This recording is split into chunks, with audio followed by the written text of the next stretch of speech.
En estos momentos estamos en contacto telefónico con la diputada nacional Nancy Parrini, a quien le damos las muy buenas noches, y en este caso mi persona Silvio Sacomani. ¿Cómo está usted? ¿Qué tal? Buenas tardes a vos y a toda la audiencia. Muchas gracias por atendernos, diputada. No, por favor. Bien, decía, no sé si tan atípico el mundo, porque cuando se dan situaciones como por ejemplo Vaca Muerta, que la Argentina empieza a querer repuntar y a generar futuro, las grandes potencias se ponen locas, ¿no es cierto? Y en este caso, bueno, Estados Unidos y todos aquellos que no permiten que la Argentina crezca, como recuerdo, y seguramente usted también, a Don Churchill, ¿sí? Cuando dijo cuidado con la Argentina, ¿eh? Sí, por eso, bueno, la verdad que después de escuchar el mensaje de la presidenta, es muy difícil hablar, ¿no? Porque ha sido, como siempre, tan clara y bueno, y nos ilustra a todos y nos recuerda muchas cosas que hemos pasado.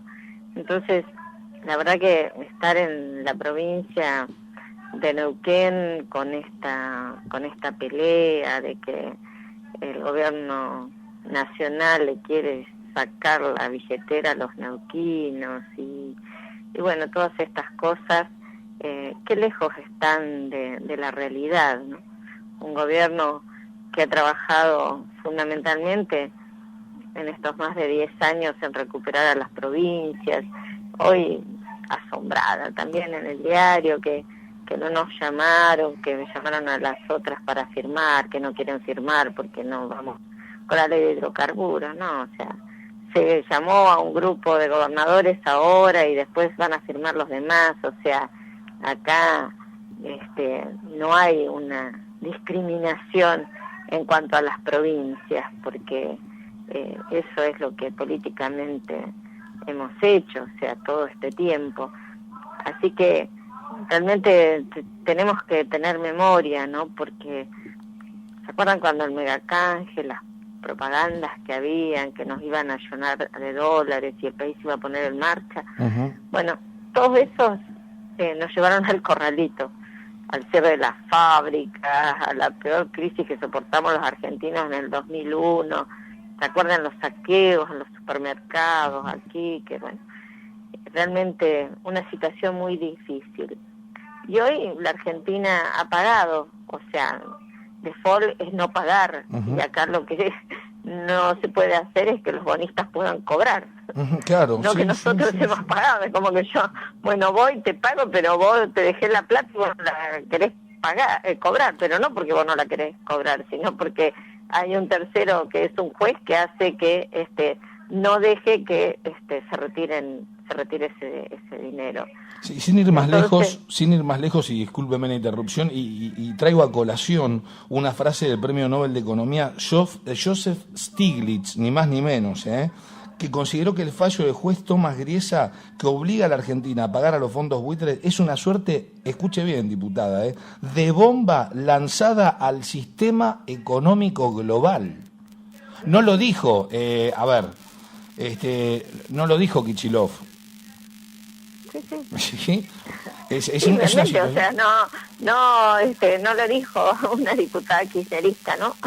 Claro, por eso. O sea, si no, o sea, lo está diciendo todo el mundo, lo están diciendo los organismos internacionales, o sea, lo que decía recién la presidenta de que el Congreso de los Estados Unidos se ha expedido también, porque, claro, o sea, los lugares donde se dirimen las deudas de los países, o sea, si Estados Unidos procede así con la Argentina, ningún otro país va a querer convalidar sus deudas en esos países, y entonces ya están ofreciendo Gran Bretaña y está ofreciendo Mónaco, Luxemburgo sí, también, Luxemburgo. O sea, sí, se puede hacer en otros países, entonces, o sea, es en contra de ellos también esta actitud que se está tomando. Entonces, escuchar que dicen que hay que hay que pagar, bueno, es realmente lamentable escuchar a algunos candidatos a presidente, porque de llegar a ganar las elecciones nos llevarían otra vez a endeudarnos a los argentinos y a volver otra vez para atrás al 2001. Entonces, este llamamiento de unidad que ha dado hoy la presidenta es lo que tiene que primar en este momento, ¿no? Usted sabe que, diputada Parrilli, fuera del micrófono, off the record, estábamos conversando con quien fuera ex viceministro, de Economía de la Argentina, Jorge Todesca, y él está muy en línea con que se va a llegar a un acuerdo finalmente porque explota el mundo, no la Argentina. Claro, sí. Eso, o sea, lo que viene anticipando desde tanto tiempo antes, ¿no es cierto?, Néstor Kirchner, ¿no? O sea, cómo esta política financiera que no tiene fronteras, o sea, que no pertenece a un país, son fondos que van de un lado al otro, lo que hacen es, fundamentalmente romper todo un orden, global, ¿no es cierto?, que lleve hacia la paz y hacia la inclusión. Así que nosotros creemos que en este momento no hay que escuchar a los agoreros de siempre y no prestarse ese juego peligroso de los que pretenden crear un clima de descontento, sino todo lo contrario, o sea, tener memoria, ver lo que hemos hecho en estos años, ver la coherencia que ha tenido el gobierno en todas sus acciones y confiar en la inteligencia de los argentinos a la hora de la negociación y a la hora de resolver los problemas, sobre todo cuando el norte está puesto en tratar de beneficiar a todos y no a unos pocos. Sí, lo que llama también poderosamente la atención, por lo menos a nuestro equipo aquí en la Cocina de las Noticias, fue comunicado del mediador, yo le pondría negociador, Daniel Pollack, ¿sí? Este Special Master, que consideró que la Argentina entrará inmediatamente en default y que eso no es una mera cuestión técnica, sino un episodio real y doloroso que lastimará a la gente real. Indudablemente lo que se busca es generar pánico, ¿no es cierto? Y yo lo que le pido como diputada y como ciudadano común, desde mi parte, es que de una buena vez por todas la clase política toda, ¿sí?, se encolumne en pos del bien común. Hoy este tema que estamos atravesando va más allá del radicalismo, del justicialismo, del kirchnerismo, de la izquierda, de la derecha, del centro. Esto nos afecta a todos. Y yo considero, y por eso destaco fuertemente, el estemos juntos. Me da la impresión, y por lo que he hablado con mucha gente que no ha estado y que no está de acuerdo con algunas cuestiones de este gobierno, pero me parece que en este tema en particular nos estamos dando cuenta todos de que hay una alevosía en pos de generar un conflicto muy fuerte económico en esta Argentina que me da la impresión, ¿sí?, que por el tema, como le dije, de Vaca Muerta, sin ir más lejos, estamos con un norte que es brillante y sólido. Y obviamente, y parafraseo nuevamente a Churchill, ¿y de qué año estamos hablando? Es decir, no nos quieren dejar crecer. Y cuidado, también debo decirlo porque soy un ciudadano común. La clase política argentina tuvo mucho que ver en que estemos como estamos. Entonces, como ciudadano, yo lo que solicito y lo que pido es que todos nos encolumnemos en el bien común y no en el bien de unos pocos. Bueno, la verdad que eso es lo que estamos tratando, resulta bastante difícil. Yo confío en que hayamos madurado como generación política, pero a veces se presenta la duda, ¿no? En hechos como el que tuvimos la semana pasada, con este paro brutal que se ha hecho y poniendo como rehén a todos los neuquinos y poniendo como pantalla el beneficio de los trabajadores, haber provocado esta pérdida y poner en juego también los intereses que tienen que ver con la discusión de una interna y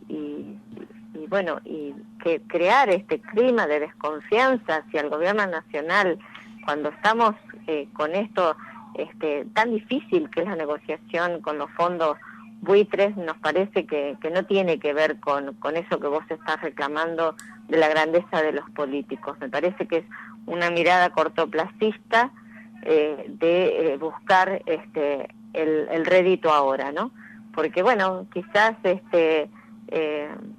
a muchos les gusta escuchar un discurso que tiene que ver con que nos vienen a robar, con que nos vienen a saquear, con que no nos vamos a poner de rodillas, con que los recursos son nada más de los neuquinos y demás, y la hacen sentir quizás a muchos de nosotros como que no somos neuquinos, como que no peleamos por los derechos de los neuquinos, y eso realmente está bastante lejos.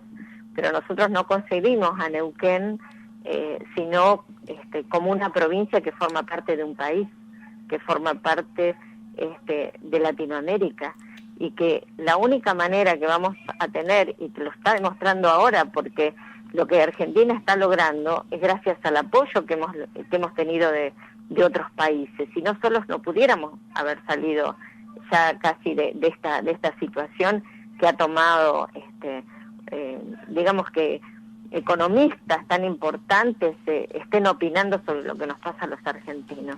Entonces, mirar la cosa así chiquita, me parece que nos hace mucho daño. Uh-huh. Es ahora como vos bien decías, bueno, no sé, como decía mi mamá, ponernos los pantalones largos y empezar a pensar en el futuro. Ahora, cuando usted habla del final de una extorsión a raíz de lo que aconteció con Renesa, ¿a qué se refería? Y discúlpeme mi falta de conocimiento con el tema, porque realmente le pregunto desde el desconocimiento. Mire, nosotros con el tema Renesa hace muchísimo tiempo que estamos trabajando. Hemos tenido entrevistas en IPF, hemos tenido entrevistas con el Ministerio de Trabajo, hemos estado con Galucho y demás. Y en realidad, o sea, este tema ya se venir porque, o sea, es una empresa que no ha tenido un buen gerenciamiento. Entonces, nosotros lo que hemos estado trabajando y priorizando siempre es para que la gente que trabaja en Renesa, los trabajadores, tengan continuidad en su trabajo. Pero uno no puede, desde el Estado Nacional o desde los Estados provinciales municipales, ir a seguir subsidiando una empresa que está embargada, porque los fondos que van a esa empresa, o sea, van a cubrir los embargos, no a reactivarla y a ponerla en producción. Entonces, en el medio de una negociación, en el medio de acuerdos que ya estaban trabajándose con el Ministerio de Trabajo y con el compromiso de IPF de absorber a los trabajadores, largar ese paro realmente ha sido extorsionar al Poder Ejecutivo a ver si, o sea, acudía auxiliando a la empresa. Y esto nosotros siempre los veníamos diciendo desde el primer día que empezó el conflicto. Nosotros vamos a trabajar para sostener a los trabajadores, pero no podemos sostener a una empresa que no ha hecho las inversiones que tenía que hacer, ni con el Plan Resino Plus, ni con los subsidios que recibió de la Mutual de Trabajadores del Petróleo, del ENIM. Tiene una deuda de 50 millones de pesos con las comunas de Cutralcó y Plaza Huíncul. Entonces, o sea, es imposible seguir subsidiando a este tipo de empresas. Y en medio de todo esto surge, ¿no es cierto?, este paro, surge la palabra traída diciendo que Nación está extorsionando al gobernador, o sea, bueno, declaraciones del intendente Río Seco también, de diputados nacionales, o sea, que lo que llevaron fue fundamentalmente a tratar de confundir o a usar a esos trabajadores en beneficio de una interna o en beneficio quizás de sus intereses personales. Muy buenas tardes, diputada Parrilli. Guadalupe Morales la saluda. ¿Qué tal, Guadalupe? Buenas tardes. Buenas tardes. Quería hacer foco en esto que usted decía, de que la empresa Renesa no era una empresa sustentable, cuando realizó las declaraciones el senador Pereira, él hizo mucho hincapié también en esto de que la empresa no estaba recibiendo los subsidios por parte del gobierno nacional para que la empresa pudiera refinanciarse. Lo que el senador omitió, o quizás no tuvo tiempo a aclarar, es que la empresa ha tenido subsidios y que esos subsidios no han servido para reactivarla, sino, como usted bien decía, para pagar un embargo que tiene y que no lo han podido subsanar. El tema de los empleados era algo que se estaba trabajando y por ahí no se había comunicado como correspondía. Y este paro que se realizó trajo pérdidas muy importantes, por lo que tenemos entendido, a nivel financiero, ¿no es cierto? Sí, o sea, trajo paros, montos muy importantes, tanto para la producción de petróleo como también para las regalías de nuestra provincia. Además, un paro de 24 horas significa 48 horas para poder poner los pozos otra vez en movimiento. Pero, o sea, el tema es de que aquí, o sea, cuando una empresa echa a trabajadores, ¿qué hace el resto de los trabajadores o qué se hace un dirigente sindical responsable? Le hace un paro a la empresa. Pero acá no hubo ningún paro a la empresa, ¿no? O sea, acá se hace un paro donde se convoca a 3 provincias, Neuquén, Río Negro y La Pampa, y se hace un paro general de toda la actividad. Entonces, es realmente al revés de lo que se hace, y además en el medio de una negociación.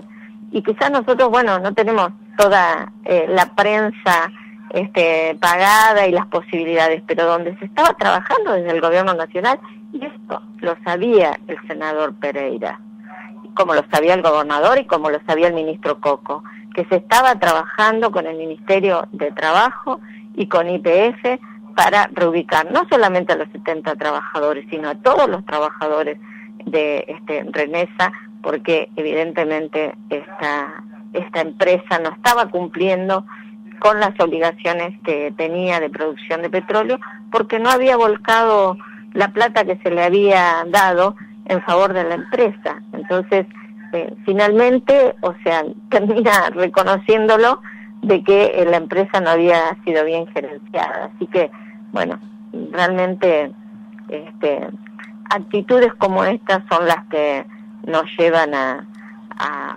las desinteligencias que ojalá las podamos superar, porque los neuquinos estamos ante una posibilidad muy importante, que es el de vaca muerta, pero que no podemos pensarlo en función de un solo sector o de unos pocos.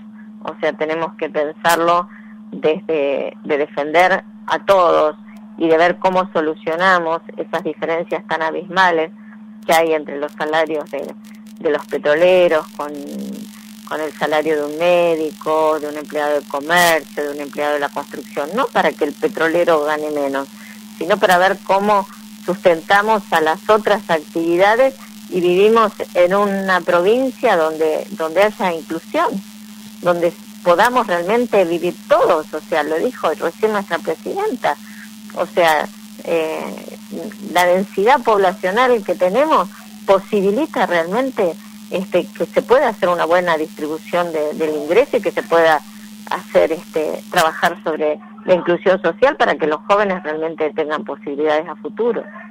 Diputada, rescato esto que usted decía de ponerse de acuerdo entre gobiernos provinciales, gobiernos nacionales, y quería consultarle con respecto a algunas declaraciones del gobernador Jorge Zapac, donde habla de que en el acuerdo que se quiere firmar en esta nueva ley de hidrocarburífera, son 40 artículos donde 20 ponen a la provincia en desventaja y los otros 20 son inconstitucionales.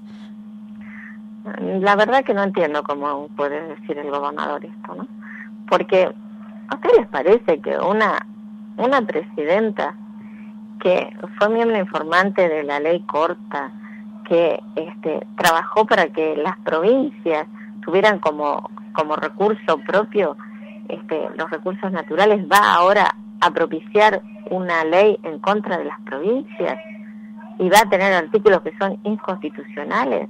No, a mí me parece que estas declaraciones que se hacen tienen que ver más con una interna que se está dando en el Movimiento Popular Neuquino, que pareciera que los votos se ganan oponiéndose al gobierno nacional, que realmente con la seriedad que el caso amerita, ¿no? O sea, nosotros tenemos una nueva realidad a partir de la estatización de YPF y tenemos que construir una relación distinta entre las provincias y la nación. Y eso tiene que ser una construcción en conjunto donde no se perjudique ninguna de las dos, sino todo lo contrario. A ver, en 2 años, o sea, los recursos en la provincia de Neuquén han aumentado.